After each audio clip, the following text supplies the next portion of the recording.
Is it going to, yeah, it's going to focus. Okay.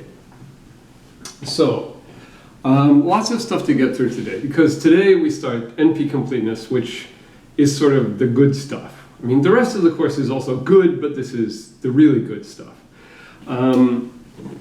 So this is sort of the deep, I would say that the two best parts of this course, and therefore of your undergraduate education in computer science, are Cook's theorem and the halting problem.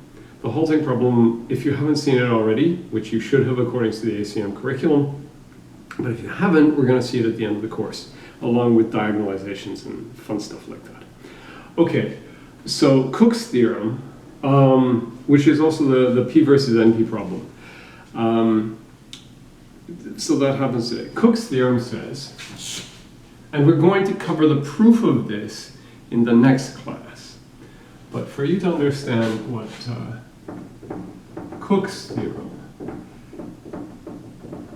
and this is the same Cook as in Tomb Cook. Remember, he did his PhD thesis on complexity of multiplication, and then he went on and did, in the early 70s, this paper about NP, P versus NP. He's a professor, now emeritus, I think, at the University of Toronto. He was my logic professor when I was in grad school. Okay, so he says, so SAT is NP complete. So that's the short version, but you don't know what NP complete means yet. So this is great. After these classes, we're not going to have to talk about boom problems and clink problems anymore. So this is recording. I'm just going to make sure that this is recording. We're actually going to be able to use nice technical terms that people outside this course would recognize. So what does this mean? It means, well, okay.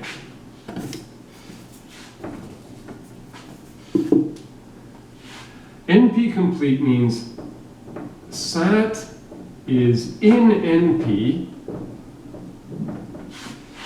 and complete for NP. But you still don't know what NP is.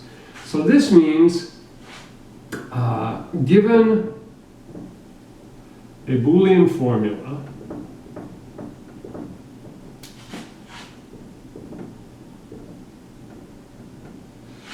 and a truth assignment,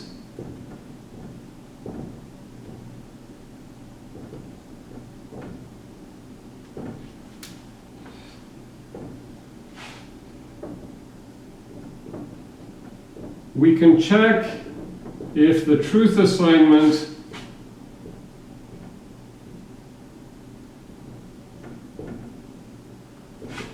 makes the formula true,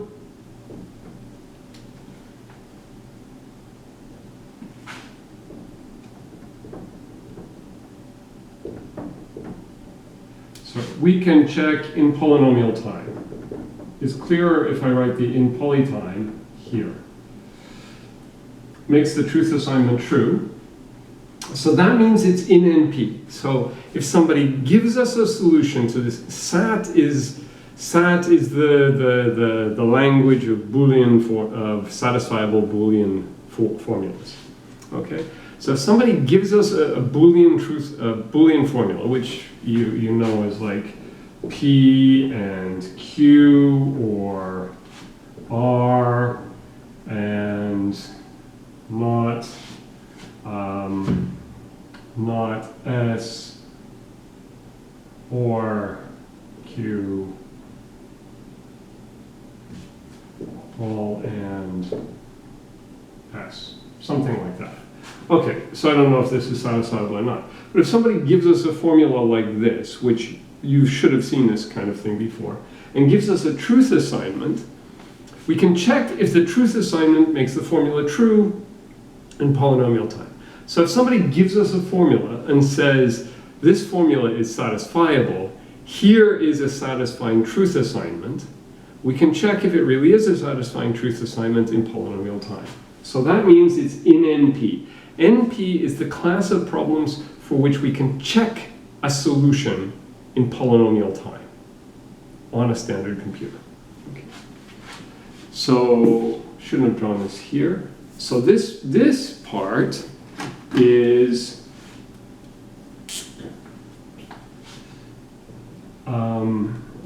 SAT is in NP.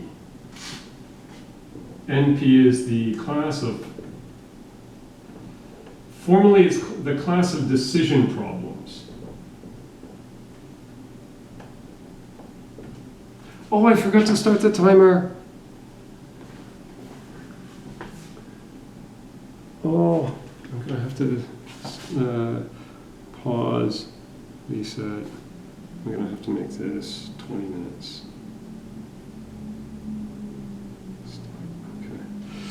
Okay. Class of decision problems for which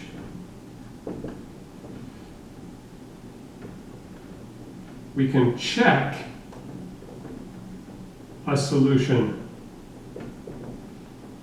in polynomial time, poly time. Okay? So this is actually, I mean, you think NP, it's a big class.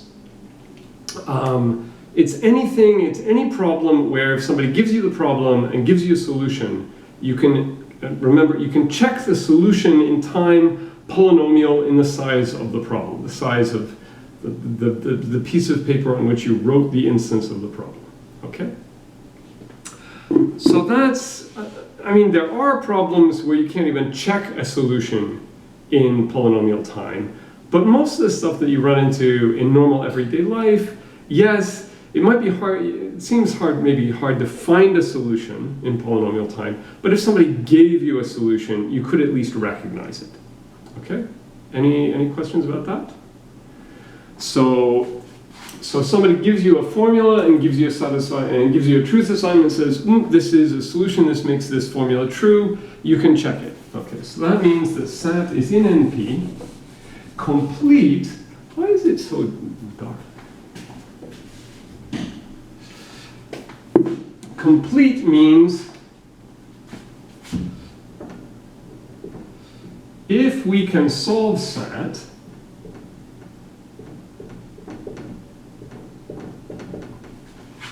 in poly time,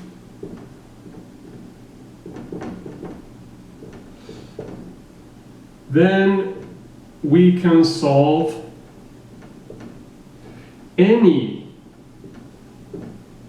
problem in NP in poly time.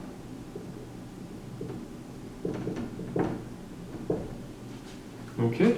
So that means if somebody comes up with an algorithm such that given, if somebody gives you a Boolean formula, if there's a polytime algorithm to tell whether or not it can be satisfied, then for any problem for which we can check a solution in polynomial time, we can also find a solution in polynomial time. What does NP stand for? It does not stand for not polynomial. Okay, not stands for that. It stands for non-deterministic polynomial. So you should have seen non-deterministic finite state machines in second year. Sometimes they are finite state machines, sometimes they're called finite state automata. Okay, so you remember that if they were deterministic, from each vertex, from each node, from each state, you had at most one outgoing arrow edge labeled with each character. If it was non-deterministic, you could have more than one outgoing edge labeled with the same character. So in that case, the automaton would accept a string if there were some path from the initial state to a final state labeled with that string. Didn't have to be all paths labeled with that string. So you would get to a state and you'd be like, oh, the next character is an A. There are 3 outgoing edges with A. But you would just somehow magically pick the right one and go down it. And so if there were a way on that string to get to an accepting state, a final one of those double circles, you would find it. Magically, you would just somehow do it. So this is the same kind of thing, where you have a computer where non-deterministically it will just make the right choices, right? It will be like, ooh, here is a problem, well, I'm going to guess a solution. And just because of the magic of non-determinism, if there is a solution, I'm going to guess the solution. And then what it's going to do is it just has to check that solution. It just has to verify. And that it does deterministically.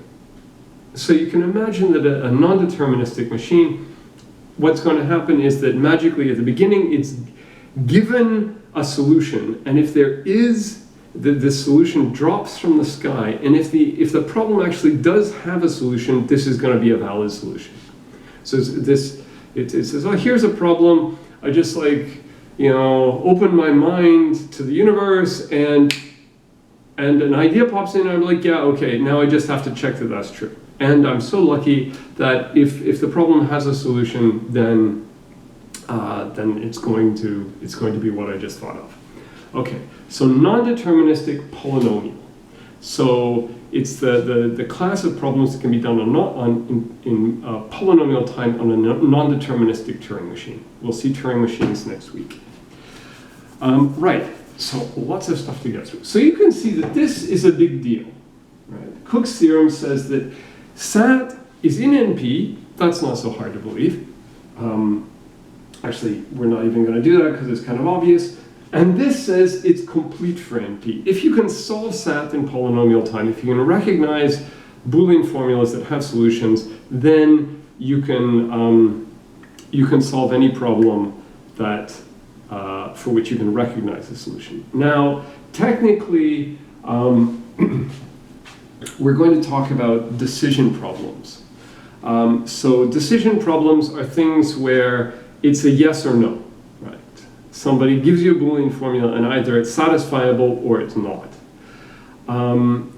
It's not, so for example, somebody gives you a graph, G, and a number K, and asks you, is there a clique of size at least K, and you say yes or no.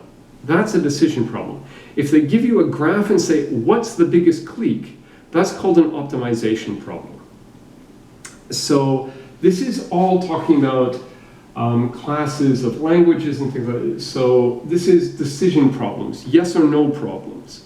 Now, it's not actually as restricted as that because you have this thing called self-reducibility, which means that if you can solve the decision version of a problem, usually you can solve the optimization version.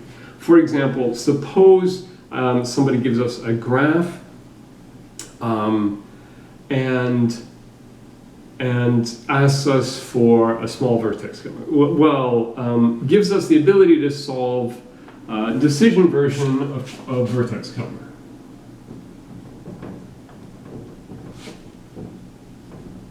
So suppose we can solve decision version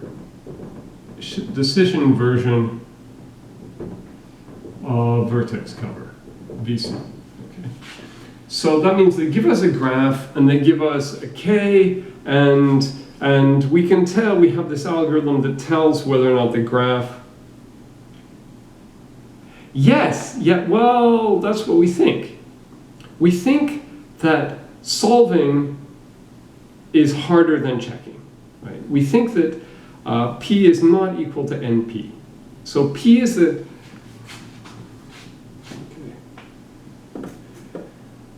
so NP is the class of problems for which we can check a solution in polytime. P is the class of decision problems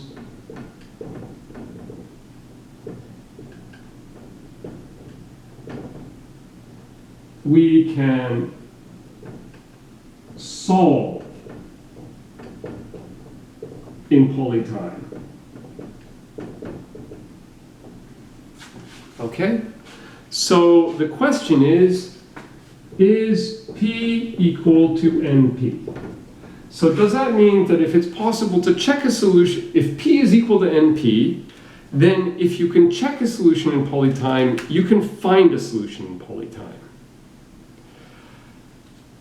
People generally do not believe this, right? But Cook's theorem says if you can find an algorithm for SAT, then P is equal to NP.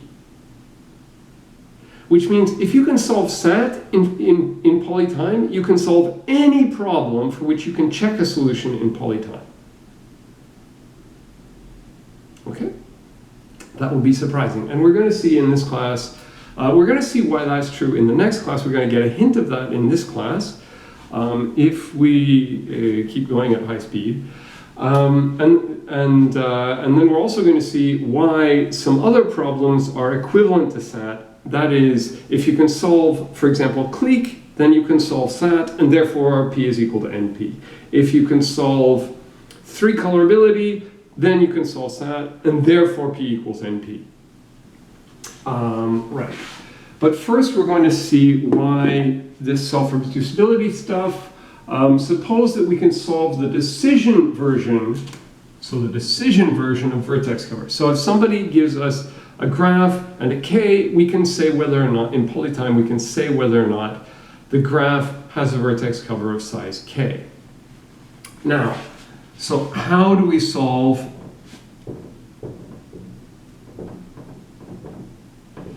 the optimization? Well, okay, let's make it short. Search.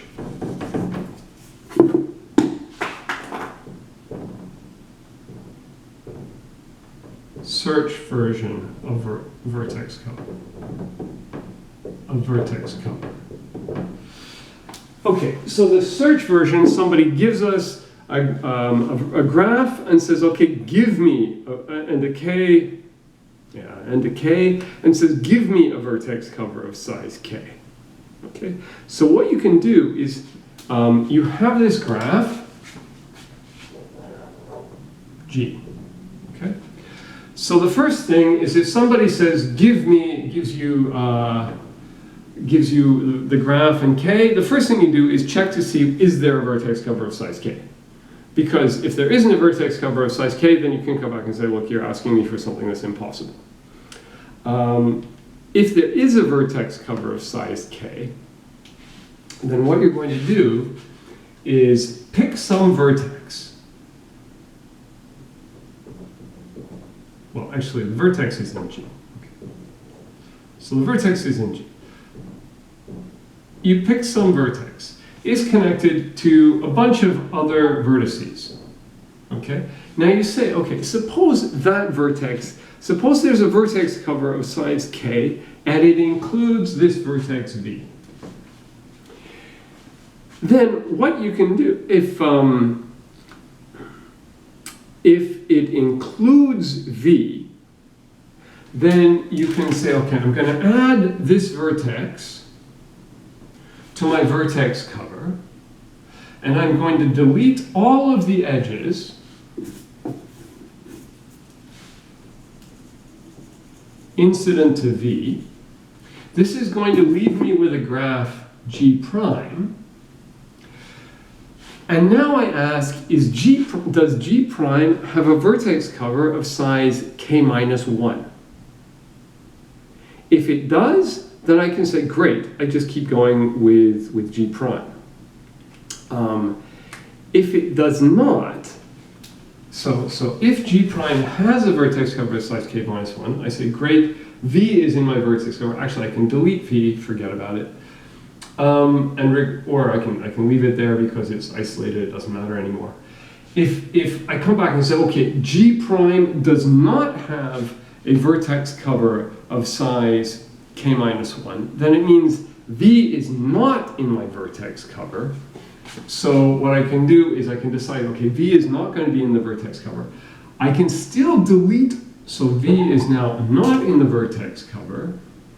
I still delete all of the edges, but now I know that all of the other endpoints are in the vertex cover. So now I can take those, delete all of the edges incident to them. I can add them to my vertex cover and say, okay, so now I'm going to, in this case, I'm going to say, okay, k minus 3. I'm going to have this g double prime. Okay, so that was a little vague, but we don't have a lot of time in this class. But, okay, I think I did a lecture on this last year. So self-reducibility, similarly, you can do SAT. If you can say, does this formula have a satisfying truth assignment? You can then you can use that to like query and say, okay, well, what if I set this variable to true? And you go through and you do all of the adjustments, and you say, okay, does this new formula have a satisfying truth assignment? If it does, then you just keep going and you say, okay, that variable was true. If it does not, then you're saying, oh, the variable was false. Okay, so you can use decision problems to answer search problems. So this is called self-reducibility. Okay. Now, I think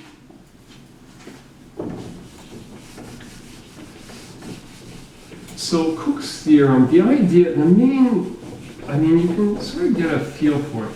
The key thing in this section of the course is reductions, right? Which means you show that if you could do some problem, then you could use it to solve some other problem, right? So you say A reduces to B if we have an algorithm for B implies we have an algorithm for A.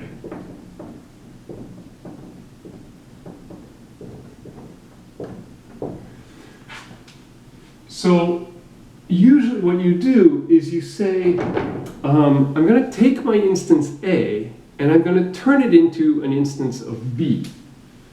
Now, this is really easy to get this stuff mixed up. I will do it, you will do it, everybody does it. Professors who specialize in this stuff do it. But it means that if you could, so if you say, well, we're just about to see that SAT, we'll see 3 easy reductions first, and then we'll see that SAT reduces to clique. Okay, so that means if you could solve clique in polynomial time, you could solve SAT in polynomial time. Okay? And that will show that clique is also NP complete by Cook's theorem, which we haven't seen the proof of yet. And this should just be 2 minutes remaining on time. Okay, so this should be, okay. So I think at the beginning of the course, I said, we noted, I'm not sure if we said this, but it's pretty easy to see that, remember, clique was the problem. Given a graph, is there a subset of, given a graph and an integer k, is there a subset of k vertices such that each of those vertices, every pair of those vertices, there's an edge between them, right? So, and I think we said that for any fixed k, you could do this in n to the k time. So it's polynomial. But if k is not fixed, if k is not constant, then we don't have a polynomial time algorithm for it. Okay? We saw this stuff, right? Is anybody there? So I think we saw, and then we saw independent set, right? Which independent set was, given a graph and an integer k, is there a subset of k vertices such that for any pair of those k vertices, there is no edge between them. And it's easy to see. So clique reduces to independent set, and independent set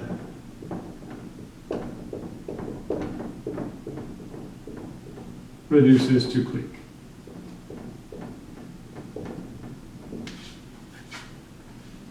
Okay, because all you do to reduce clique to independent set, if somebody gives you a graph G and an integer K, then, so this is an instance of clique.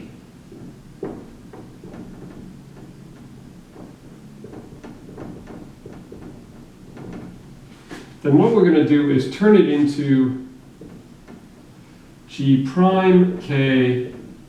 This is an instance of independent set.